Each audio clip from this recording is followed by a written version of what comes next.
The playground rang with the high-pitched laughter of children, the smell of grilled hot dogs drifting from the park's weekend cookout.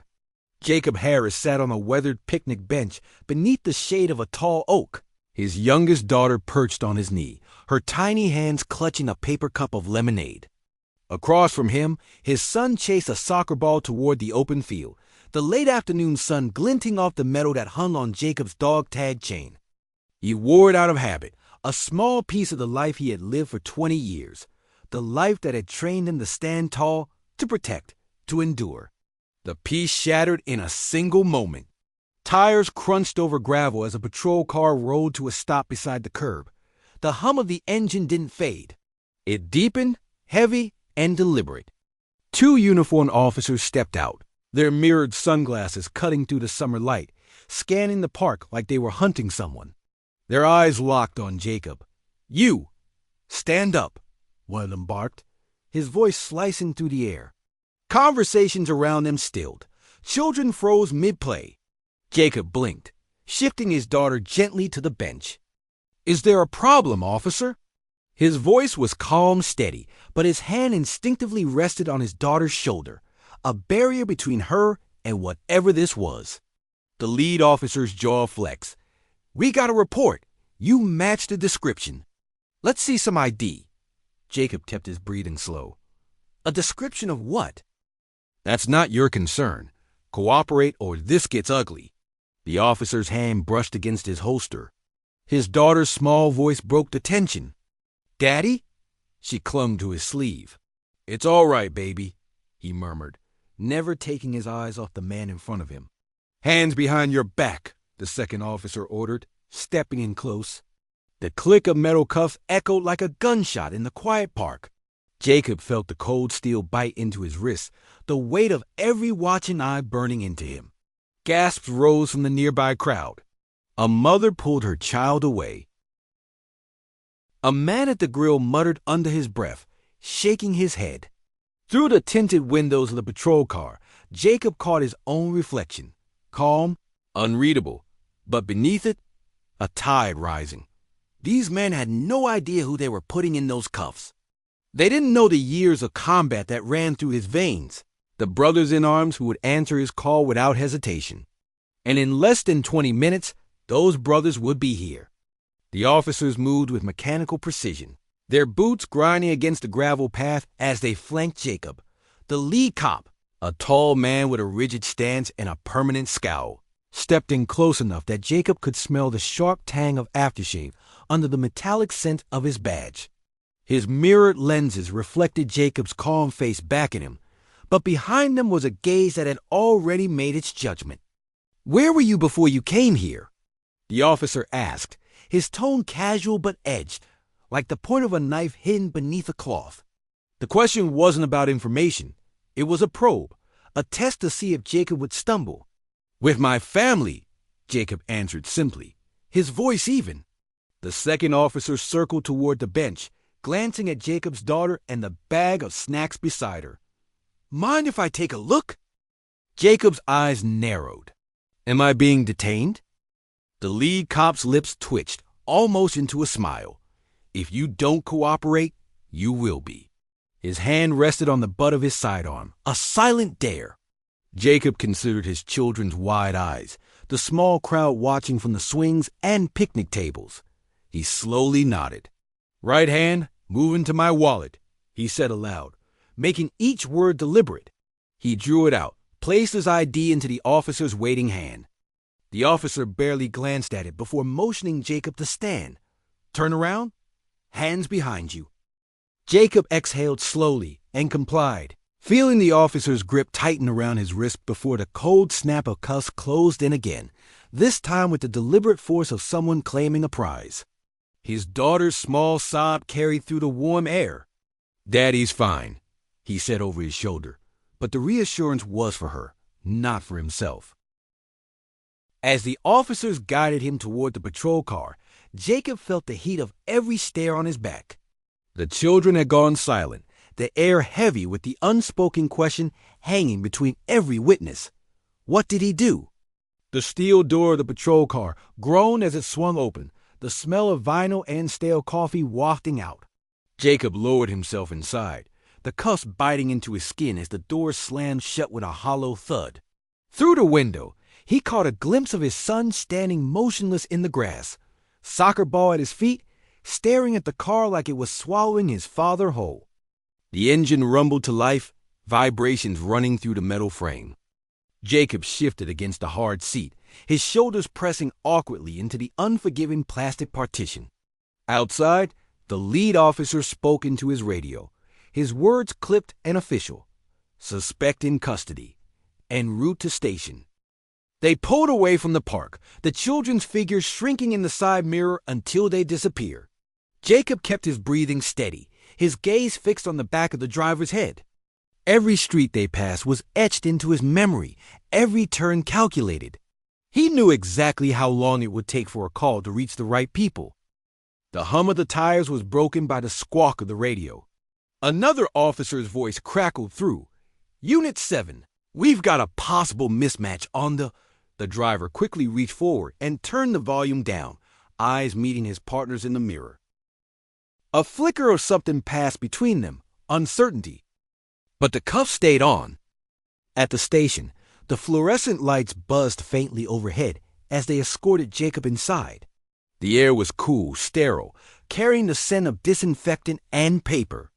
A few officers looked up from their desks, their gazes lingering on him longer than on most arrivals. One of them froze mid-typing, his eyes narrowing in recognition, but said nothing.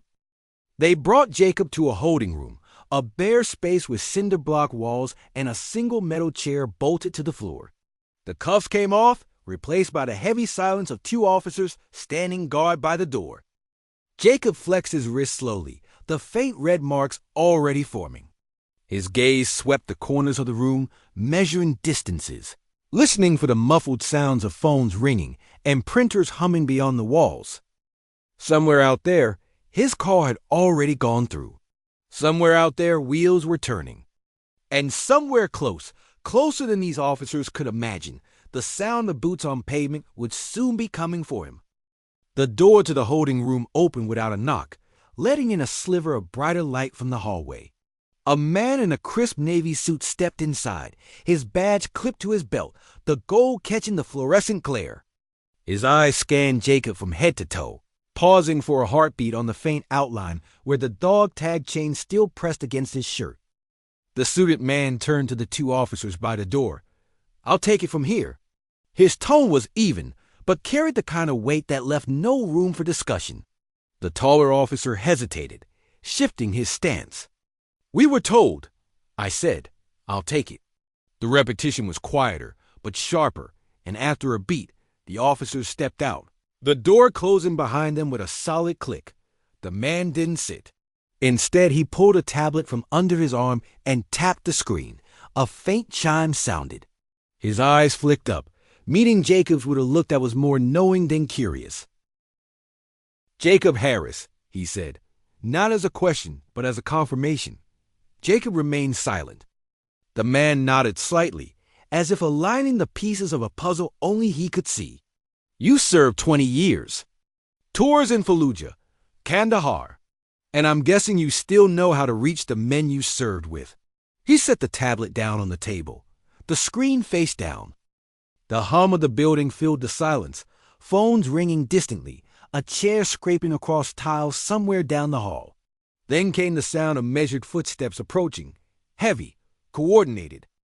The suited man's gaze shifted briefly toward the door before he spoke again, his voice lower now. I know who you are. And in a few minutes, so will everyone in this building.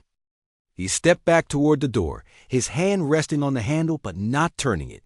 When they arrive, let me do the talking. His tone was calm, but there was an undercurrent, the sound of someone bracing for impact. Jacob's eyes narrowed just slightly. The pieces were in motion. And outside this small room, the tide was beginning to turn. The holding room door swung open again, but this time it wasn't the suited man. It was a uniformed captain, broad-shouldered, and carrying the clipped authority of someone who had spent decades in command. Behind him, the two arresting officers filed in, their earlier confidence dulled to a nervous stiffness. The captain set a folder on the table between them. The sound of it hitting the metal was sharp, deliberate. "We're going to go over exactly what happened at Riverside Park." His gaze shifted to the lead arresting officer. "Start from the top." The officer straightened. "We received a call about a suspicious male matching the suspect's description." "Description based on what?" The captain cut in, voice flat. The officer faltered. Witness report." "Name of witness?" A pause. "I don't have it on me." The captain's eyes narrowed. "So, no verifiable ID, no criminal act observed, and yet you detained him in front of his children?" The officer's mouth opened, but no sound came. The second officer shifted uneasily, glancing at Jacob, then back to the captain. "Mr. Harris," the captain said, turning toward him, "tell me exactly what happened." Jacob's voice was calm, his words precise. "I was sitting with my daughter. My son was playing soccer. They approached, demanded ID without stating probable cause. I complied. I was handcuffed in front of my children without explanation." The captain opened the folder. Inside was a thin stack of papers, a few photographs, and one laminate credential that he laid flat on the table. The gold lettering caught the overhead light. "Do you recognize this?" he asked the officers. Both leaned forward. The lead officer's face drained of color. The second swallowed hard. The captain's tone didn't rise, but it cut deep. "Mr. Harris is a decorated combat veteran, and as of last month, he is also the newly appointed commander of the 4th Special Forces Group. The men you see walking into this building right now, they served under him." As if on cue, the muffled sound of synchronized boots echoed down the hallway. Heavy, deliberate, unhurried. The second officer's hands twitched against his sides. The lead officer stared at the floor. The captain leaned in slightly. "We will review your conduct formally. Until then, you are both relieved of duty, effective immediately." The silence in the room was suffocating. Somewhere beyond the walls, the sound of boots grew louder, closer. Jacob didn't move, didn't smile, didn't speak. He simply held their gaze, calm as stone, while the weight of the moment settled over every man in the room. The captain stepped toward the door and opened it just as the sound of boots reached the threshold. 4 men entered the room in perfect formation, their camouflage uniforms crisp, their bearing unmistakable. Each wore the patch of the 4th Special Forces Group. Their eyes locked forward until the lead soldier, a tall, broad man with the quiet authority of a seasoned warrior, broke ranks and stepped toward Jacob. "Sir," he said, voice deep but controlled, "we came as soon as we got word." Jacob stood, the movement calm but charged with an energy that shifted the air in the room. The soldiers snapped to attention, their boots clicking in unison. The captain turned to the arresting officers, his tone stripped of any softness. "You didn't just detain a veteran. You placed hands on the commanding officer of an active Special Forces unit, without probable cause, without lawful grounds, and in front of his minor children." The words landed like hammer blows. The lead officer's mouth opened, then closed. His partner stared fixedly at the floor, shoulders rigid. The captain continued, voice cold and procedural, "Effective immediately, your badges and service weapons are revoked. You will be placed on administrative leave pending internal investigation. An official report will be filed with the district attorney's office for review." One of the soldiers stepped forward and placed a small black case on the table. The captain opened it, revealing Jacob's own credentials, the gold seal and embossed lettering impossible to mistake. He lifted it so the light struck it, then set it back down with deliberate care.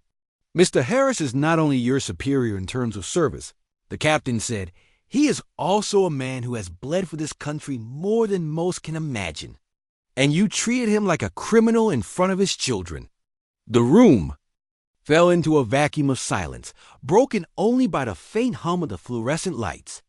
Jacob looked at each officer in turn, his expression unreadable, then gave the smallest of nods to the captain. The captain returned the nod, his voice dropping lower almost for Jacob alone. "You're free to go, sir. We'll handle the rest." Jacob stepped out of the station flanked by the 4 soldiers, the late afternoon sun casting long shadows across the pavement. The air outside was fresher, lighter, as if the walls of the building had been holding its breath until he walked free. In the distance, his children stood with a family friend who had arrived minutes earlier, their small faces breaking into smiles the moment they saw him. Vumben MCC Hun. He knelt to embrace them, the weight of the moment pressing in only when he felt his daughter's arms tighten around his neck. "Told you Daddy was fine," he whispered. His son clung to his side, silent but unwilling to let go. Behind him, the captain's voice carried through the open station door, sharp and commanding as he addressed the 2 arresting officers. "Your suspension is effective immediately. Your conduct report will be reviewed by both Internal Affairs and the district attorney. Expect formal charges for unlawful detention." The sound of badges and holsters being placed on the desk followed, each metallic clink like a punctuation mark to their downfall. Jacob didn't look back. This wasn't about gloating. It was about setting a line no one should cross, not for him and not for anyone who looked like him. One of his soldiers stepped forward. "Sir, vehicle's ready. We'll escort you home." Jacob nodded, guiding his children toward the black SUV parked at the curb. As they climbed in, he glanced once more at the station. Through the glass doors, the 2 officers sat apart, their shoulders slumped, their futures rewritten in the span of an afternoon. The ride away from the station was quiet. Jacob's daughter rested her head on his shoulder, already drifting toward sleep. His son finally spoke, voice small but certain. "You're not just my dad, are you?" Jacob smiled faintly, looking out at the passing streets. "I'm always your dad. That's what matters most." When they reached the park, the scene was calmer, children playing again, laughter returning to the air. Jacob watched for a moment before turning away. The sun was dipping lower now, bathing the park in a warm golden light. It was almost exactly as it had been before the storm hit. Only now, everyone in that station knew who he was. And they knew what would happen if they ever tried something like that again.